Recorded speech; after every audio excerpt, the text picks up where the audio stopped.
Within the storied halls of Moshood Abiola Polytechnic, a legendary clash between the Buccaneers and the Air Lords in 2003 had long been regarded as the most brutal confrontation in the institution's history.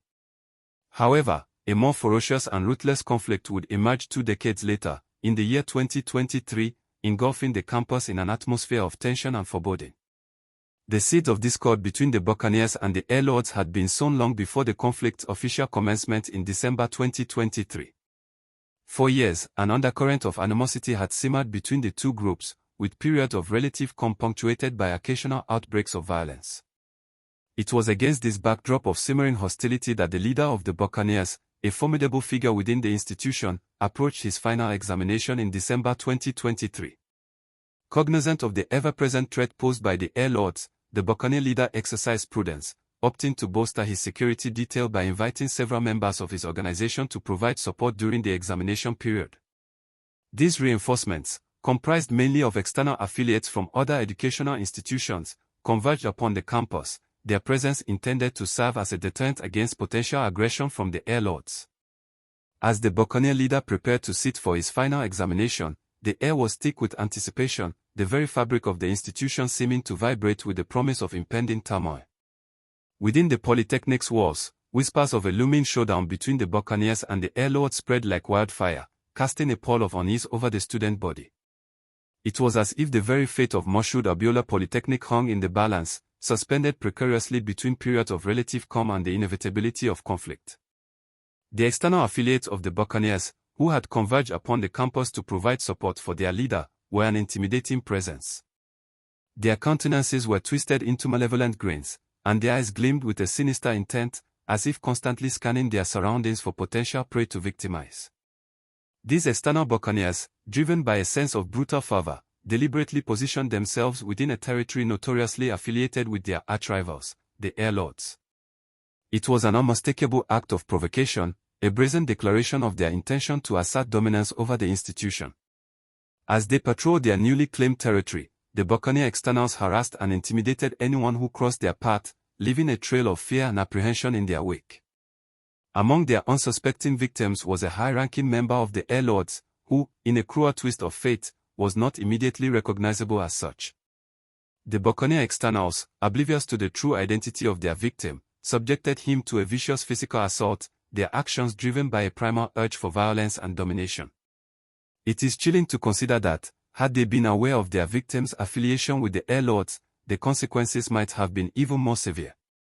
The aftermath of the assault saw the Air Lord member rush to a nearby medical facility for treatment, his battered body a testament to the brutality of the Buccaneer externals.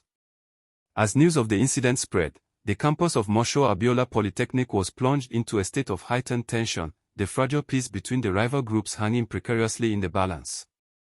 A gathering of the Air Lords, convened in secrecy, was abruptly transformed into a cauldron of seething anger and agitation. The shocking revelation that their number 3 member had fallen victim to a vicious assault at the hands of the Buccaneers sent waves of indignation coursing through the assembly. Without hesitation, the Air Lords mobilized their forces, launching a daring counterattack against the Buccaneers. Their target was the precise location where the Buccaneers were congregating to celebrate their leader's milestone achievement, his final sign-out from the institution. The Air Lords, driven by a fierce determination to avenge their fallen comrade, descended upon the Buccaneers with unbridled ferocity. The ensuing clash was nothing short of catastrophic, as 3 members of the Buccaneers were brutally brought down. 2 succumbed to their injuries on the spot, while the third, clinging to life, was rushed to a nearby hospital, where he eventually succumbed to his wounds.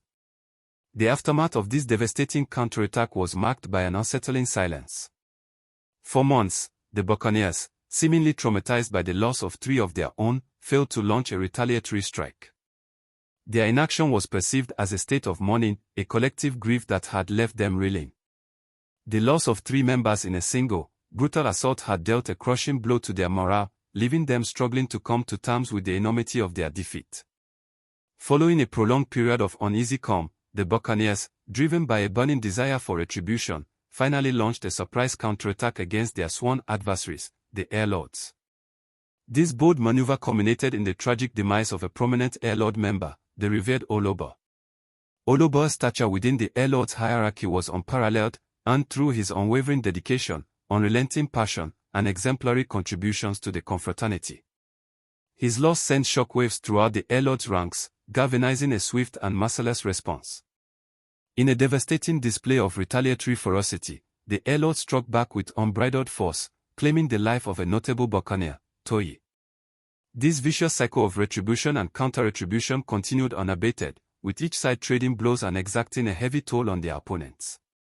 The consequences of this protracted and bloody conflict were dire, as no fewer than 10 individuals fell victim to the incessant violence. Innocent bystanders, caught in the crossfire, were also affected, their lives forever altered by the senseless brutality that surrounded them. As the carnage continued to mount, a solemn reminder echoed through the chaos, the imperative to reject the destructive allure of cultism. This scourge, which had claimed so many lives and wreaked havoc upon countless others, must be unequivocally condemned. Cultism is a destructive path that leads to devastating consequences, causing irreparable harm to individuals, families, and communities. It's a choice that can ruin lives, destroy relationships, and shatter dreams. By saying a no to cultism, you're choosing a brighter future for yourself and those around you. You're rejecting a life of violence, fear, and intimidation, and embracing a journey of peace, love, and unity. Embracing a cult-free lifestyle means embracing education, personal growth, and meaningful relationships. It means valuing the beauty of diversity, promoting tolerance, and celebrating the uniqueness of every individual.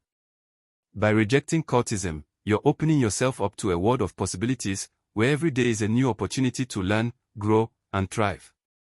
Cultism is a plague that has ravaged our communities for far too long. It's a scourge that has claimed countless lives, left families shattered, and communities traumatized.